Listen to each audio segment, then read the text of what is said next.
be upgraded soon because 6 figures don't really do anything, right? Right, unless you like well up into the 6 figures. But that was one of the points.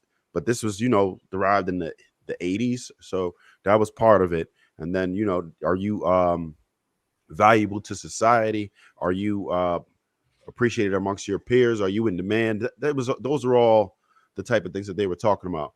So, but none of it included celebrity. They did include some sort of status, even if it's at least, locally. You would have some type of status, but it doesn't necessarily mean that you have to be. You definitely do not have to be a celebrity. A celebrity could be a high value man, and sometimes men that are celebrities get thrown into high value with the cheat code without having necessarily all the attributes necessary. Like we were talking about earlier with a dude which in this particular case would have been overweight, whereas we tell regular guys, look, if you want to be desirable, you want to be high value, you need to get in the gym. But when you have that type of status, that type of money, sometimes I could supersede those type of issues. So all the things that make any sense? Oh, go ahead. That's like the abridged version. That's not the that's just like a crash course. It's also about a network. I didn't want to be long-winded. Have too. It's about a network you can have too, like a network. Like I might be like, for example, Trev runs a company out in Dallas, Texas.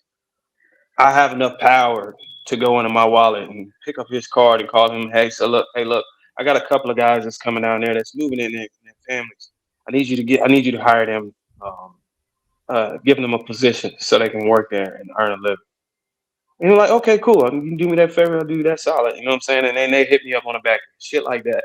And we have a network where we can use our resources and pull them together to be generous to one another in a way that we can help other people grow and level up and stuff. So it depends on the guy's situation. Like if he's making a certain amount of money or if he reaches a certain status, he doesn't have to have like other things that Shannon listed. Like he doesn't have to have like a mastermind group for other people validating him and stuff like that. Like if he has a great podcast, so to speak, and makes a certain amount of money, he's still considered high value if he doesn't have those other things. Well, you would most definitely need people to vouch for you. Usually high value men have other people to vouch for you to confirm that, look, this guy checks off X, Y, and Z. He's not a fraud, so to speak. I've seen his body of work. I've witnessed it. I've experienced it. I've benefited from it. So, you got a lot of guys that will call themselves high value men or this, whatever, but they don't even, nobody knows their life. Nobody knows their lifestyle. Nobody knows how much they make. Nobody knows their network. So all they can do is go off of hearsay. So it's important to have somebody to point to you like, yeah, that guy is this. Look, I have the receipts. Yeah, I don't know, man. The high value thing is extremely, I don't know. We use a lot of we've used it as an arbitrary term to just describe anything we think individually high value means. But I think you break the term down, like value, meaning I think you pointed to it that doesn't mean a lot of different things to different people. It can, because we determine what value is and like what worth someone has. So I think there is a more general way to describe it, because I can guarantee you it don't really got anything to do with money. I promise you it don't. I will tell you this, Daniel. I will tell you this to trigger point. You women, a collective group of women, have a similar appetite and actually determine what a high value man is in the market. Depends on who you cleave to. If y'all cleave to a specific archetype, and that person is the most desired, one could argue that man is the high value man. That is the man that most men would want to. That's the position most men would want to achieve. His status. What does he do? What does he earn? What makes him so lucrative to the market? What makes him so attractive? And the rarity of him, the demand for him, and women is gonna flock to. They would label that guy the high value man. Mm-hmm. Because the reason I said it doesn't have anything to do with money, I can't really see a man just being cash rich or industrious and being high value. All right. It most definitely have something to do with money. And I'm gonna interrupt you, Trigger, every time you say something crazy. It most definitely. All right, hold on. Let me finish. I thought my mic entirely. wasn't working. Let me interrupt your interruption. We can go back and forth, but no, I'm trying to make the point, not on a real contrary type of way. The reason I'm saying it has nothing to do with money, because if that's the type of man that women chase, look at the women that chase those type of men. Are they successful with getting them? Absolutely not. I would argue that they are. let's just look at it from like, let's say the American dream. The American dream was to get married, I think, own a home, have a 401k, save enough money for retirement, put your kids through college. What woman, let's say, is getting a man that can end up doing that for her? He didn't make much money when she met him, more than likely. She got with him early. They both probably worked until he was well endowed enough to take over the bills by himself. They got a home. The children got out of daycare. They got more cash flow. He advances in position. Next thing you know, he's 35, 40 years old. He's a multiple six-figure earner. They got one business. They have 2 investment properties, so on and so forth. That, to me, is actually the average guy. That's the average guy. He has the love of his community, the love of his children. He's morally grounded.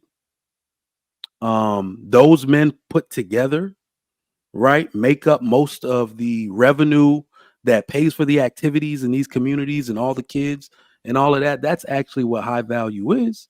But all women, I think most women anyway, are waiting at the finish line for one archetype of dude that doesn't serve all of those purposes. They only serve one. My proof of this is that, did you know the richest men are the worst fathers? I didn't know that till recently. Elon Musk has multiple kids trying to emancipate themselves from him, but he's a high value man. So are you a high value you're gonna man? use that one Your case. children hate you? So No, you're I'm gonna just saying. use that one case to make an argument that the richest men are the worst fathers. Okay, But let's are use, you a high value man if your children hate you? okay, let's use another one that you argued down, Darwin, Nick Cannon, because you on the side that he couldn't be a good father because he had all them kids, but he was able to. That was Sweeney's argument. Wait, Yeah, wait, that was my argument. That wasn't his. Okay, let me see if I could finish my sentence. You piled on like you usually did, like your spliffs all with your pom-poms, and you agreed with it. Because No, I remember didn't. Me and Sweeney went back and forth against that. We had an argument. Lasted like 10 minutes on that. Sweeney said that does not make him a bad father. He challenged you as well on it. I remember. You're incorrect, bro. It was the opposite. It was the opposite. It was the opposite. It was the opposite. Me and Hank was making actually you and Darwin were on the same page, and me and Hank was on the opposite end of that. No. Yeah. Me and you agreed, Kenny. Yeah, y'all two agreed on it. Me and Hank didn't agree. Okay. Yeah. You're right. Watch this, Darwin. I concede that point. So now that is another example. Then you have a couple others. Future, he's not a good example. Chad Ochocinco is not a good example, but they do take care of their kids. But they're horrible fathers, allegedly. But they make sure that their kids have everything they need. And Hank's thing is that my kids need the love. They need me there. They need me present. If you're a high value man, you barely have time to stay in one place. And a lot of people don't understand that. You're always on the go. A lot of high value men are not in one place too long because they're chasing that bag. But don't we see the effects of that every single day though? Because we can't make the argument that the person in the highest position in the land, the president of the United States, has a crack addict of a son. Okay, so wait. We have to be able to parse that through to find out how Hunter started taking drugs. Was that a college thing? You understand? No. If we're gonna have the conversation, right? We gotta be able see. And this is like really not the intellect. Hell no, man. So me saying you have to parse it through to see how that drug problem started. That's asinine. I'm not saying it's asinine. It just was funny that you. It's like, Kenny, you like hold on. We gotta figure out. Being combative. It's like Darwin earlier. It's like y'all just wanna go against the valid point every time. I'm like, dang. Because that shit was funny. What he said made absolute sense about Joe Biden and his son. Not every case is a monolith. So you have to pretty much parse it through. Can I when finish? you lack introspection, Darwin, Go ahead and finish. Go and ahead and being finish. able Daniel. to see the chess within something, that's Go where ahead. we Go butt ahead and heads. finish. Instead of coming under my covering and getting some knowledge, you understand, you prefer laugh. With the same one that got into it with a Kenny talking about parody, and then you look for other people's knowledge to validate your points because you lack thereof and you don't seek. And that's where we actually do bump heads. Because you don't actually pick up the books. You spin things, you take pieces of what other people say. When we have this panel, you have like the Trigger Mics, you have the Marcus, you have the Trevs, but you go on these tangents and stuff, and then sometimes I just sit back and I just like, wow, this is amazing. It's like the information is there to be had. So it was funny that I said you have to do it on a case-by-case basis. Hunter Biden is not a monolith for every rich person's child that went awry, that had drug issues and other things that would be considered like issues in behavior or how they carried their lifestyles. That was funny. No, but he didn't say that was for every like situation. He was just naming an example of a high value, a high earning, I guess you could say, man who Okay, has and son. my reply was, you got to take each case by case basis. You do not know where his drug problem started.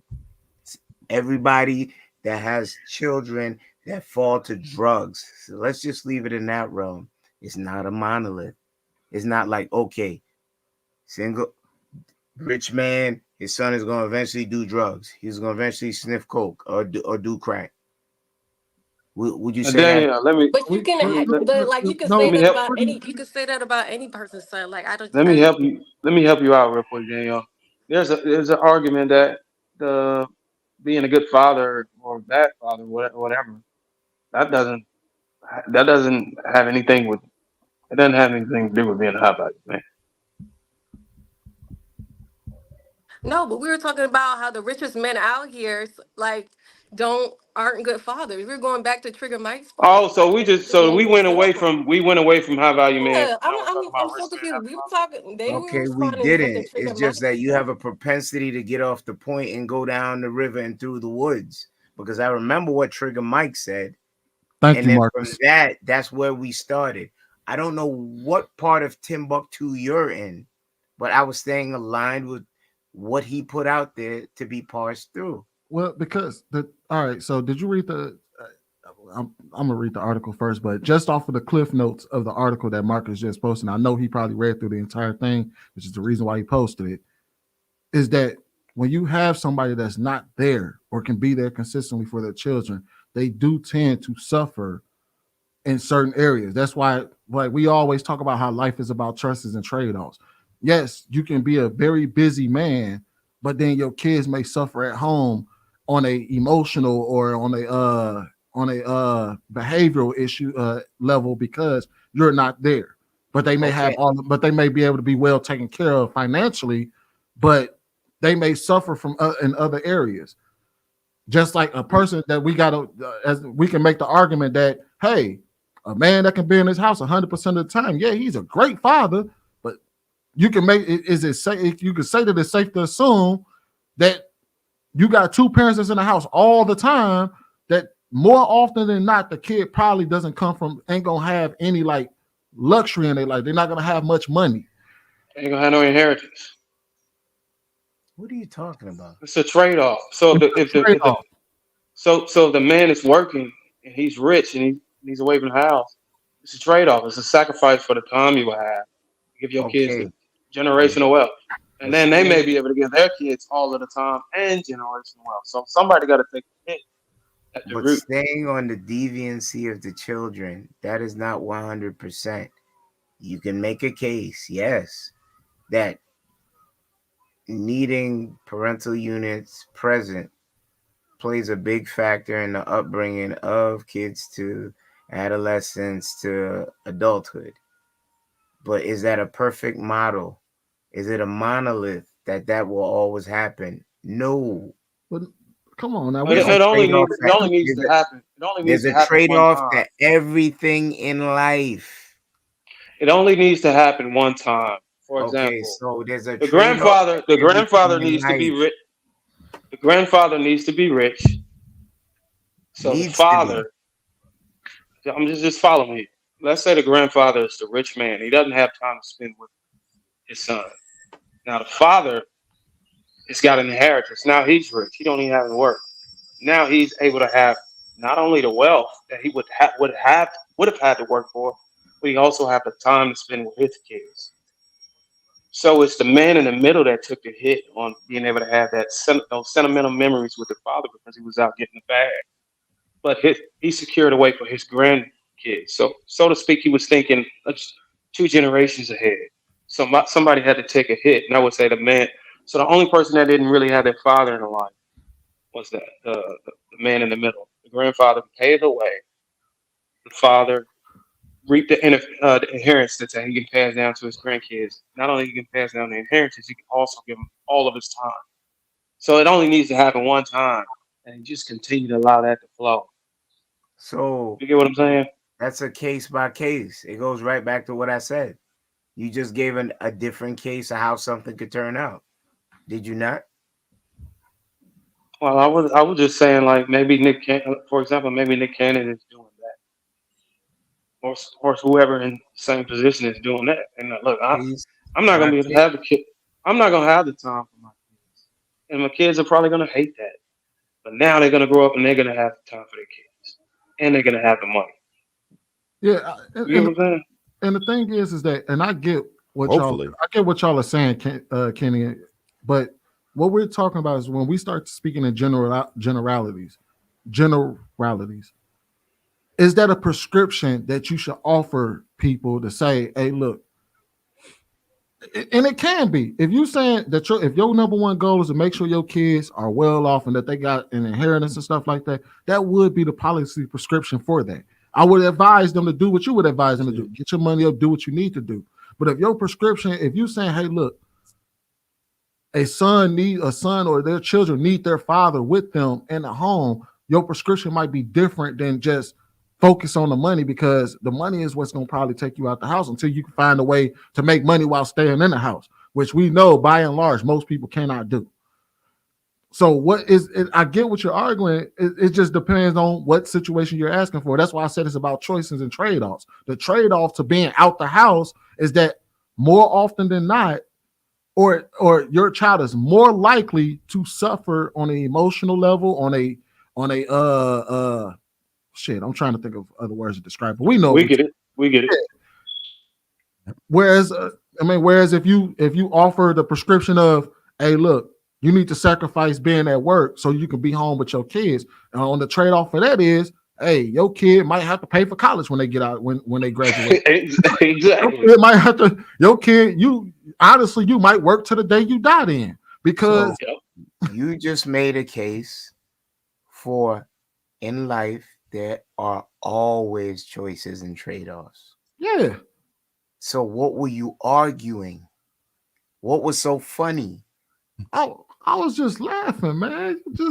No, because it's asinine. It went all the way around the block and it got back to the very thing that I pointed out. When you said it was just funny when you was like, you have to parse through because you do not know how he became a drug addict. Smoke weed every day. Exactly. I can tell you. I mean, wait, who said they could tell me? That sound effect was perfect. That was your boy. I mean, you want to know what's funny? We probably won't know until Nate Dogg, right? It's gone. We honestly probably won't know until Joe Biden's is gone, because I think the likelihood of us being able to hear what actually transpired in their household, but you do a lot of the times when these celebrity children get old enough, they do start to speak out against their parents about the problems that they face with their parents being out the house or their fathers not being there. We watch 50 Cent kids talk about it. We seen what's his name, the singer Brian McKnight talk about it. Hell, what the fuck is the name? Monique children talked about it. What's the damn the gospel singer Kirk Franklin? A lot of it we hear. Jones. Yeah, like a lot of the Jay-Z time, son. I seen him rapping on King, talk about T.I. like they all start to tell you stories about, and the thing is that we talk to them and tell them like, hey, look, you do know that we try to explain to their children like, hey, look, this is the sacrifices they made for you to be able to live the way that you live today, but that doesn't make what they went through any less valid, because that's the trade-off to not having a parent that can be there for you in the household, is that, hey, you might suffer a little bit on the mental level. Mm-hmm. Yeah, we got to bring this to a close, y'all. Got to bring this to a close. Yeah. Try to stick around when he close it out. Shout out to the AEP accountability partner. I know he did say good night, but I did highlight it. But salute to you, brother. Thank you for your contribution. I appreciate you. Much love. Thank you, Danielle, for sticking around, being the Lone Ranger. You know, you handle yours. So we must definitely want to say thank you for that. Now, hit the like button also. Make sure you subscribe to the channel, man, and we out. Hold on, JR, before you close out. Somebody in the chat said common folks always compare themselves to wealthy folks too much. There's actually evidence that even common folks experience this problem. Because when you have two parents that have to work and they have to give themselves 12, 13 hours of their day to a job, their kids also suffer. The only problem is that they also broke and suffering. Because they're like, so all right. Bro, you just took a gut punch to the average. I ain't gonna even say it. No, but it's true though. When you have to go out and give 13, 14 hours of your life, like we see single mothers go through this shit all the time, where they have to work double shifts and stuff like that, and they kids suffer at home because their mama ain't there.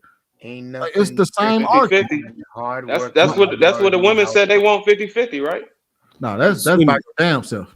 My experiment and gamble is the early childhood formative years. I'm trying to do like 100% time, and then I'll make up for it on the back end when they reach preteen ages. That's what You gotta try to figure out a way to make it. I appreciate y'all. Hit that like button. Also, make sure you subscribe to the channel.